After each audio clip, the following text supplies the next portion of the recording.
Docteur, en Afrique francophone, les gens accusent le christianisme d'être la source de leur malheur. Que répondez-vous? Bon, en fait, si les Africains francophones disent ces choses, ils ont leur raison. Et tout cela vient de la colonisation, où on s'est caché derrière la Bible pour faire de l'Afrique ce que l'Afrique est. Bon, maintenant, il faut voir que l'Afrique n'est pas seulement francophone. Il y a l'Afrique anglophone, il y a l'Afrique lusophone. Bon, maintenant, si la colonisation est la cause, comment se fait-il que, et le Ghana à côté, et le Nigeria à côté, il y a des pays qui font de très belles démocraties? Bon, est-ce que la colonisation est principalement francophone? Là, et ça, c'est une question. Donc, ça se comprend que l'Africain francophone, toutes les fois qu'on parle de leurs problèmes, ça dit cette démocratie végétative, ce que nous appelons la durabilité autocratique, c'est une papacratie. Oui, et puis on se trouve des élections démocides, on ne sait pas ce qu'on fait vraiment.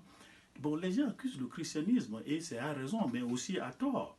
Bon, maintenant, il y a une question qui se pose. Je ne vois pas ces Africains francophones accuser l'islam. Bon, vous savez déjà en 635, l'islam a commencé par attaquer l'Afrique. Et déjà au 7e siècle, vous voyez ça ici, il y a Beni Hilal et Beni Yamin qui sont des tribus bédouins déjà au 12e siècle, qui avaient commencé déjà par désorganiser l'Afrique du Nord. Bon, on ne parle pas de ça. Bon, maintenant, il y a un autre problème, et on me dit que 50 sur les 54 chefs d'État, les grands élites, les grands patrons que nous avons sont de la franc-maçonnerie. Mais on n'attaque pas ces choses, on n'attaque que le christianisme. Bon, maintenant, est-ce que la franc-maçonnerie est chrétienne? Elle n'est pas chrétienne. Vous voyez, alors que c'est en 1781, et les Français étaient les premiers à implanter premièrement la franc-maçonnerie dans un territoire qui est devenu le Sénégal.